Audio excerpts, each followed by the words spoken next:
Hey guys, Nicole here with Obscure Reptiles and Caging, and today we're going to talk about why you should buy reptiles from breeders. So let's get started.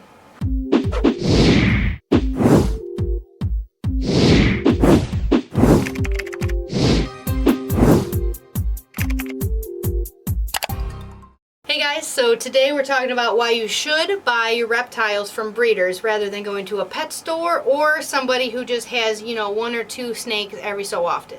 So to keep it simple, we're just going to talk about reputable breeders, Joe Schmo from down the road, and an actual pet store. So there's a big difference in pet stores when it comes to chain pet stores and small locally owned pet stores.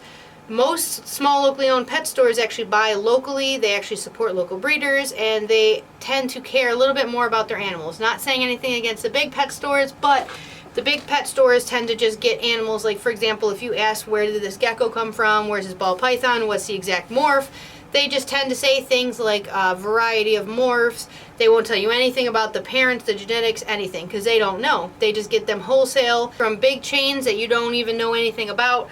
There's actually a lot of cool videos online about trying to figure out where a lot of these animals come from. It'd be really nice if big chain pet stores would buy locally, but that's just not something that currently happens. So we're going to talk a little bit about why it's so much better to actually buy from a good, reputable breeder rather than someone who's just casually breeding or a big chain pet store. Alright, so the first thing is kind of obvious. You always want to support local people, especially when it comes to small businesses. A lot of reptile breeders are small businesses. There's nothing wrong with really small breeders, especially ones that are just starting out, people who do everything the correct way, but there's a big difference between somebody who just breeds once or twice a year to try to get some money and somebody who actually cares about the animals and is doing everything that they can to make sure that that animal is healthy, socialized, has healthy genetics, and is going to be a good long-term pet for you. One of the best ways to be able to sort out good from bad breeders is, do they have good reviews? Are they on social media? Do they have websites? Are they on Morph Market? Did you see them at a reptile show? So the thing I would say about all these places, like let's talk about reviews, is people are allowed to have one or two bad reviews. You can't make everyone happy. I know in the last 15 years of doing this that I've had people who are unhappy for things that are completely out of my control. I've had people who like to complain 3 years down the line about something that again had nothing to do with me. So I can see why some huge breeders can have a couple of bad run-ins. You can't make every customer happy. You can't make every person happy. If you did, you'd be giving away free things and paying them, especially for higher end animals and stuff like that. Like, there's a big difference between one or two bad reviews or somebody who's got like 20, 30, 40, 50 bad reviews compared to all the other stuff that they've got going on. If a breeder cares enough to spend a few $100s a year on a website, they're generally going to be a pretty good breeder. If they're a Morph Market carrier, which means they pay monthly to have a Morph Market, which also has reviews on it, they tend to be a good breeder, and you can read the reviews from all the things that they have produced before. She's very upset that she did not get bugs this morning. And social media is a really good thing. There are scam sites, there are people who have tons of followers on one social media, but then if you go look them up other places, they don't have one, it doesn't exist. But it's normally pretty easy to check out a Facebook page, an Instagram page, and tell if those are actual pictures or if that's kind of a scam page that's set up. We could do a whole video about scams and stuff like that, but when it comes to like Morph Market and stuff, they tend to be really good with no scams, especially if you meet the person at a reptile show. That's a fantastic way to be able to talk to that person for a couple of minutes. I wouldn't say monopolize a bunch of their time, especially if you're just looking, but to get to say hi, hello, how you doing, see how that little interaction is. Those are great things that you don't get when you go to pet stores or just little breeders. And when I'm talking about really small breeders, I'm talking about strictly people who, let's say, put a normal and a pastel together. They're keeping the adults in a same enclosure. They're the type of people who just post on Craigslist for super cheap prices just to get rid of them.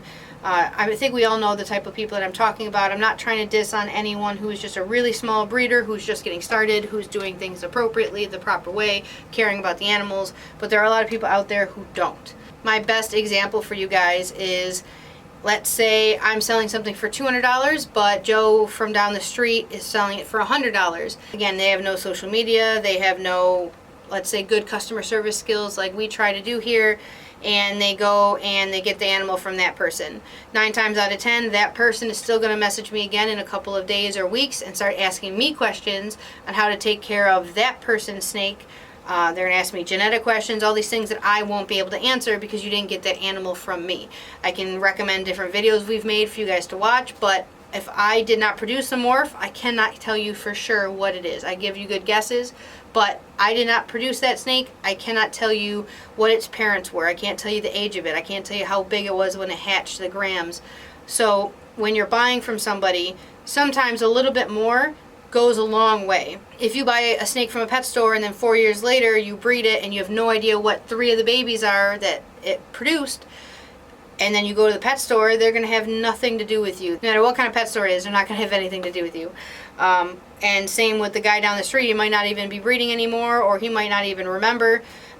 But when it comes to a reputable breeder, someone who does this or is trying to do this for a career, for example, if you guys get something from me and then down the line you have questions, I answer your questions. I don't put you on red. I don't ignore you. I will answer all the questions from everyone, especially if you've purchased something from me in the past and I can answer.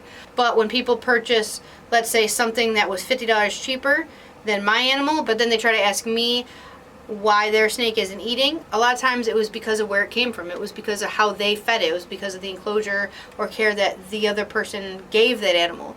So sometimes keep in mind a little bit more money now is worth it, because if that's a 30 to 40 year commitment animal and you want to breed it and you want to really do some cool stuff with it and you want someone you can actually talk to in the long run, you want to go to a big breeder. Like, I've bought quite a few things from Bob Vu. Talk about him all the time, and I still ask him questions about snakes. I still have things that come up, or specifically about things that I am new to learning about and I'm trying to inquire about, and he always answers me. I mean, granted, I've got quite a few things from him, but he still answers me. And that's what we try to do here at Twisted Reptiles. We try to give that same type of customer service, especially when you're buying from bigger breeders. If, for example, if you go on Morph Market, a lot of people actually have health guarantees. They have genetic guarantees.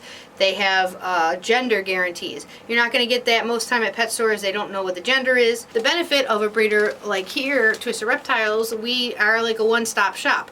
If you have just a couple animals, sometimes we could hook you up with some feeders. We do reptiles, obviously. We do cages. We do rack systems. We do the videos for care guides, for information. So we have the bedding for sale. We make starter kits for people who are getting brand new babies. And we've got the videos that tell people everything about everything you could really ask for. So by going, again, to, like, let's say a pet store, they don't even care about what cage or setup you have at home. You could be putting that thing in a shoebox. They don't care. Us, we ask you to watch a video so you have basic care. If you need setups, we have those available. We actually talk to the people to make sure that they are at least somewhat reliable for when it comes to animals. You can only guess so much when talking to a person, but we like to get a good gauge off people before actually selling to them. If I'm not comfortable with that animal going to somebody, or I feel like they're not going to be taking care of it properly, then I'm not going to sell that animal to them.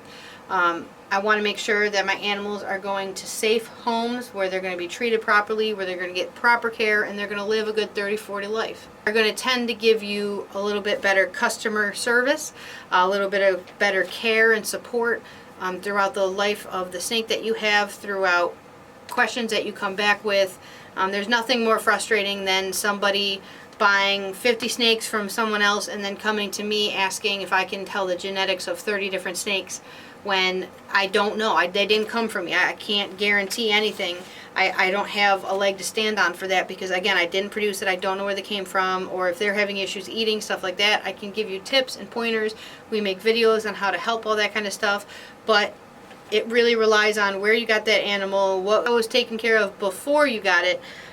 Even when you get a baby ball python, if it's only been fed, let's say, twice, and both was mice and they were live, and you want to feed it frozen rats, and again, it's only maybe had 2 meals from somebody else, you have it and it doesn't survive, or you cannot get it to switch, you can only do frozen, that's something that big breeders will tell you up front. They will hold them longer. For example, we do a minimum of 5 meals. 5 meals, and if the animal's picky, they have to eat even more until they're consistent feeders with us, which means sometimes we keep an animal for an entire 6 months to a year to make sure that animal is thriving and eating before they actually go to a new home. Just make sure when you are making the commitment to purchasing an animal, you know who you're getting it from. Do your research. Make sure you are knowledgeable about who you are purchasing from. Don't just order from the first person that you find online. Talk to that person. If they're not even going to give you enough time to respond when they're trying to make a sale, like as in you're asking some questions because you want to buy the animal, and let's say they're being super short with you, they're not really answering you, how do you think they're going to answer you and respond to you once you've already given them the money? They're probably not going to be great in 2 years when you have a couple of questions. Keep that in mind. I always highly recommend local breeders. It doesn't have to be us. There are a lot of local breeders if you're in the Buffalo, New York area. Try to avoid pet stores when at all possible, especially big chain ones. Like I said, there are smaller pet stores that I totally support, especially ones that put their animals first. You could tell as soon as you walk in generally if they do or not. But thank you so much for watching this video. If you have any questions, please put them in the comments below. If you haven't already, please subscribe. We do new videos every week. So I'll see you guys in the next video.